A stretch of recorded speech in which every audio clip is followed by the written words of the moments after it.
Hey y'all, this is the 30th day, as in last day, of my 30-day water fast, and the results are rather remarkable. You hear me say that and you're undoubtedly thinking right now that you could never go that long without food. But by the time I'm done explaining to you what I researched and what I learned, I'm hoping I can alter your understanding of the word impossible. I'm also 64 years old, so don't use your age as an excuse. I think it was Will Smith who said that you don't build an entire wall all at once. Start out laying one brick as perfectly as you can, and then add another, then another, then another. Pretty soon you've built something rather formidable. These are my before photos, and rest assured that I'd be embarrassed to show you these if my after photos weren't a significant improvement. More on that later. A funny aside though, I was getting dressed for bed one night a few months ago, and when I took my shirt off, my 5-year-old granddaughter said, "Gee, Pa, you got a lot of fur." Her only reference of fuzzy was her stuffed animals. How great is childhood innocence. Anyway, here's also a screenshot of my beginning weight on the morning of day 1, which got blown away by the day 30 weigh-in. I left my socks on because, believe me, you don't want to see my feet. Later on I'll show you the calendar with my day-to-day totals so you can see that some days were better than others. I'd be willing to bet cold hard cash that everybody watching this video has taken multiple rides on the diet roller coaster in their lives. You tried the latest fad, it worked at first, and then you gave up and the weight came back. Yes? I especially vividly remember one summer years back when it seemed like all of my friends jumped on the South Beach diet bandwagon and bragged about losing 5 pounds in just the first week. Let's just suffice it to say that I don't know anybody who's still on that plan. Almost every popular diet will work while you're practicing it faithfully. But here's the uncomfortable truth. Diets don't work because most people don't stick to them. Remember, weight loss is it's simply not compatible with unlimited Cheetos and Hershey bars. Counting calories is exhausting and notoriously unreliable due to badly estimated portions. The good news is that most people are able to lose weight. The bad news is that most people are not able to keep that weight off. Yo-yo dieting is all too familiar to us, and that's why statistics tell us that the average male in the US has been on 5 or more diets in their lifetime, and females on 7. And based on my own observations, I'd say those estimates are low. It seems like we're always in a constant war with our knives and forks, but most of the worst things we seem to eat seem to be shovel food. We use our hands because utensils aren't fast enough. Now, I did not go into this undertaking cold turkey. I experimented with intermittent fasting for a couple of months to prepare my system for the shock. It's gotten pretty popular as of late. For those that are unfamiliar, intermittent fasting refers to going a set amount of hours each day not eating and then eating during the rest of the time. Probably the most popular intervals are 16 hours of fasting and then 8 hours of eating. That's not as difficult as it first seems, because if you normally have a snack at 9 p.m. before bed, you just have to hold off your first meal the next day until 1 o'clock. If you wake up at 7 a.m., you've already fasted for 10 hours. It's not that hard to train yourself to wait another 6 before eating. I myself used a 20+4 cycle. My first meal was at 5 p.m. and my last snack was at 9 p.m. This plan was successful and got me down to about 205 pounds. My weight seemed to stabilize there within a couple of pounds each way for a couple of months of regular eating when I decided to try something new. I began to wonder what would happen if I got down to my dream weight and then just ate regular to give my body a chance to learn to defend that new weight. In essence, give it a brand new set point. Okay, so let's go into the nuts and bolts, the good, the bad, and the ugly. First, the ugly. If you have already or are going to do added research on this subject, you're going to listen to horror stories about people pooping their pants on this fast. My personal experience was that although you should definitely not trust your farts in public, I just overcame that issue by utilizing the nearest latrine when I felt that urge. It wasn't a big deal for me, but it's something you have to remain cognizant of. Number two, during the first few days of the fast, you're likely to lose an exciting amount of weight, which is a feature of many diets. As an example, I lost 16.8 pounds in the first 5 days. That sounds inspiring until one realizes that normal humans carry between 5 to 20 pounds of feces around with them all the time. So that initial loss is obviously not fat. Average people eat between 5 and 8 pounds of food and drink each day. I've seen people on YouTube that do 3-day fasts and then crow about losing 5 pounds. That's not fat. That's mostly poop. And does anyone believe that these are photos of the same woman 10 days apart, no matter what she did? One other sobering thought is that when you end your fast, your colon will refill and at least 5 pounds, probably more, will come back to you post-haste. Now let's move into the bad. Number one, America, heck, the world, would love to have their doctor hand them a prescription bottle and tell them to go home, continue to stuff whatever they want in their mouth, take these magic new pills and you will lose weight.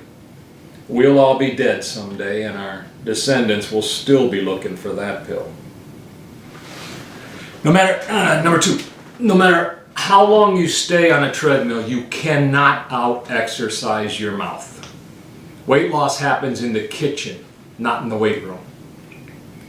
You can burn 500 calories in an hour working out, but you negate that entire amount when you stop on the way home from work for your 500 to 600 calorie Frappuccino from Starbucks, which, by the way, isn't a coffee, it's a milkshake. While exercise is healthy in many ways and results in added calorie burn in the hours afterwards as well, you will not control your weight unless you control your mouth. Number three, a water fast of this type is no picnic. A pun you would definitely not appreciate it if you watched this during your fast. People will warn you about depression, lethargy, dangerous farts, weakness, headaches, lightheadedness, overcoming hunger pangs, cramps, etc. I'm not a depression kind of guy, but I dabbled in most of the other drawbacks, although I never experienced the headaches. Just remember that our bodies were designed to fatten up during times of abundance in order to sustain us during lean times. The problem began in earnest after World War II when food production exploded, and yes, much of it processed. And a short drive to the grocery store yielded just about any food your growing belly desired. And continually stocked store shelves ensured that lean times and famines existed only in history books and other countries. Cavemen didn't have supermarkets. Number four, I don't know if this is singular to me because none of the people I research mention it, but I get colder easier now. I used to work with a heavy guy who wore shorts to work, even in these Midwestern winters. So I know that skinnier people don't have as much natural insulation as heavier ones. So maybe it's as simple as that. And finally, the good. Number one, this fast is hard, but you can do it. You can do it. Marathons were once a contest that only the most elite athletes in the world were capable of competing in, until someone came up with a training plan that within mere months could take a casual runner from 3 miles to 26.2. Granted, that transition is decidedly difficult, and many runners did not think they were capable. But it's been estimated that 78 million people worldwide have run a marathon. In 1970, 127 people ran the New York City Marathon. In 2019, over 53,000 people finished it. Only a fraction of people would ever attempt an eating plan like this, but when they look back, they'll be amazed at the result. Number 2, you've either been trying to lose unhealthy weight for most of your adult life, or you've never been able to dump that last stubborn 15 to 20 pounds. This will enable you a good jump start on the higher amount, or it will take off those last pounds to give you a new baseline. I've been able to hold the 205 level I got to after intermittent fasting pretty easily, and it got me to wondering if I could hold the new lower weight if I reached it. This fast got me to that weight quickly. Look at it this way, folks. Bite the bullet, but don't eat it for 1 month. Your goal is within reach, or as my dad used to say, everything you want in life exists right outside your comfort zone. Number 3, trust me on this. Whatever food you use to break your fast will knock your socks off. Your taste buds have been sleeping for a month, and they will explode with gratitude when you wake them back up. Number 4, we've all seen stories about people who lost a lot of weight, and I'm always fascinated by how much their faces changed, not just their bodies. I took a before and after of mine out of curiosity, and well, I don't think the change would fool Mark Zuckerberg's facial recognition matrix. There definitely is a difference. Number 5, you save a lot of money on food. Okay, so now let's go through my personal journey in this. I know I'm going to lose a lot of you that don't believe in themselves, but I'm hoping I can convince at least some of you to do this. I'm not a nutritionist or medical professional, so you should check with your physician for his or her advice. There are undoubtedly people who should not do this. That's what doctors are for. But as my dad also used to tell me, when you want to go somewhere, it's usually worthwhile to listen to the experience of the guy who built a boat while he was in the water. Who will teach you more about the building and running of a business? The university professor who has spent his life in the classroom, or the entrepreneur making a payroll every week? If I did this, you can do this. Most people face their earliest weak moments on about day 2 or 3, but days 5 and 6 tried to be my Waterloo. The feces issue, lightheadedness, feeling weak and lethargic, and my stomach was screaming at me. Perhaps because I had experimented with shorter fasts in the past, none of these concern me a great deal. Your body goes into full ketosis, which is burning fat for energy, when it finally realizes that you're serious and aren't going to cave and go to McDonald's.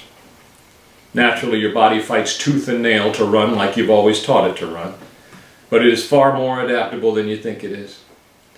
If you're like me, then you have 15 or 20 pounds of onboard fuel, fat, just waiting to be utilized if you stick these first few days. And after that, be aware that ketosis actually acts as a hunger suppressant. It will help teach your body that feeling hungry is okay. Getting up slowly from a sitting or lying position is pretty imperative, and that single move will pretty much effectively battle the lightheadedness. As I said before, for 2 days I was wary of my public flatulence, but that problem passed for the rest of the fast. That leaves us with our stomach, insisting that what we're doing isn't fair. Certainly for the first few days, the call is relentless and hard to ignore.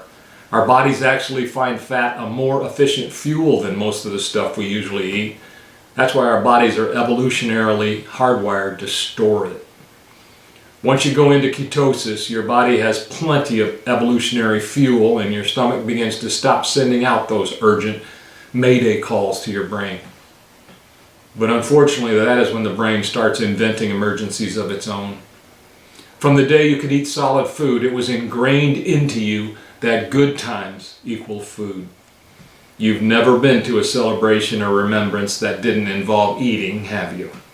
Weddings, funerals, birthdays, retirements, sporting events, reunions, family Sundays, you name it. Heck, most of us even overeat when we're alone. The fallout from all that programming is that our brains wants what it wants, and it is frustratingly persistent. I've heard a lot of experts over the years say that losing weight is not a matter of self-control. Bull hockey. There is something scientists call neuroplasticity, which refers to the brain's ability to change or modify its function, but it doesn't necessarily want to. It takes a lot of coaxing. Believe me, even on day 30, your brain will still be trying to talk to you about cheating, although you will have asserted more mastery over your thoughts by then. For the above referenced reason, being with friends while they're eating will be the most taxing times. Some will be offended if you don't feast with them. Some will pressure you. Some will even act like you took a dump in the middle of the table. Remember that their non-support might very well stem from their own frustration at not being able to summon the willpower to drop those pounds they've always fought a losing battle with.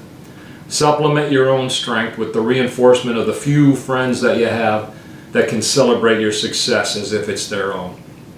Bottom line though, is that I'm telling you not to expect a lot of external support. It's pretty much all going to be about you. You have to find the motivation inside. One way to do that is to understand that people of all civilizations have fasted since human history began. For spiritual or health reasons, you are walking a well-trodden path. Another critical inspiration comes from weighing yourself at the same time every day in the same apparel.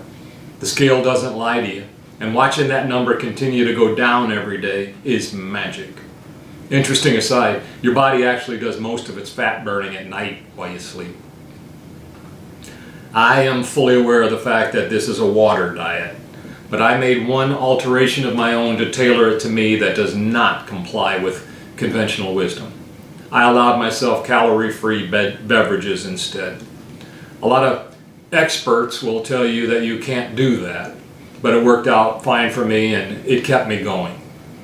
The same litany of experts say that you should drink 1 ounce of water each day for every 2 pounds of your body weight. If you weigh 200 pounds, you should drink 100 ounces of liquid. I, however, drank this exact same 52 ounces each day and never got dehydrated. Before the fast, I took gummy vitamins and extra vitamin C in the morning and gummy melatonin to help with sleep at night. Combined, and showing how easy it is for calories to sneak into your life, these contain 60 extra calories. And I didn't want to take in any calories at all, so I switched to tablet versions that were calorie-free.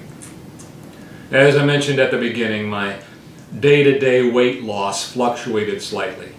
Since my routine was nearly exactly the same each day, I'm not sure what accounted for that, except for the obvious acceleration through about day 5 when my body was purging stored waste. Important to notice is that I did not have one single day of backtracking, and believe me, that is a big deal in the motivation factor. So my beginning weigh-in was 208.6 pounds, and my day 30 final was 169.8, for a total loss of 39.8. In the coming days of my break in the fast, I expect to gain back 5, 10, maybe 15 pounds as my colon refills. So I guess you could say that my actual final results will be about a, 25, 30 pound loss. I haven't weighed 170 pounds since college, maybe high school. This lady is holding 10 pounds of fat. I couldn't find an internet photo of 30 pounds, but just imagine the extra baggage I was lugging around with me a month ago. So, here's a side-by-side of the physical transformation that my body underwent. I shaved my chest so that I wouldn't look like a stuffed animal the next time I saw my granddaughter. I haven't looked this healthy since I got out of college and got my air traffic controller job, began a sedentary lifestyle, and had money to afford too much food. I don't want to mislead you for a moment and make you believe that this was easy, but it only took a month to get to the weight my body should be at, a weight I've never in my adult life been able to achieve. As a bonus, I do not fall asleep anymore at 9 p.m. while watching TV, and I sleep through the night now. Not a lot of you watching this will be able to muster the willpower, But folks, if you have that last 15 or 20 pounds you've never been able to lose, 1 month from now you could be where you want to be. I don't look like Arnold Schwarzenegger, but at least I can tuck my shirts in now. As I wrap this up, it's important to note that fat cells do not go away, except maybe by liposuction. The best we can do is shrink them, and that's what I spent the last month doing. Just keep in mind that they are still always lurking out there in that shrunken state, praying for the opportunity to expand again if you let them. That's why people regain weight after a successful diet. I'm now at the critical junction of my weight loss. Call it the diet after the diet. Obviously, a water-only diet is not sustainable forever. I've taken a dramatic step to achieve a healthy weight, but returning to a disciplined eating pattern to hold that weight will tell the tale. If I let up and take my foot off the gas, I'll just join the others in the legion of wannabes. It's estimated that 90% of people who lose a significant amount of fat regain it back within a year. Again, to use Will Smith's metaphor, I'm going to take it one brick at a time. So step 2 of my makeover begins now. Over the next few months, I'm going to try to inch my current level of fat a little lower and concentrate on building muscle. Although fasting does burn some muscle along with the fat, it's not as much as we all been taught to believe. The body is smarter than that. It puts fat on us for a purpose. I purposely avoided weightlifting and vigorous exercise during the fast. A 64-year-old guy like me has lost a lot of muscle over the years, and conventional wisdom says that's just normal. Let us not forget that conventional wisdom also says that we have to deal with increasing body mass as we get older too. And over the last month, I proved that doesn't have to be so. And so, tonight at 5 p.m., I break the fast. Put a comment down below if you decide to try this. Watch the video a few times during your fast for inspiration to help you stay the course. If you hit like and subscribe, you'll be notified when I post my follow-up video, and you can check out if my weight loss holds up. See you then.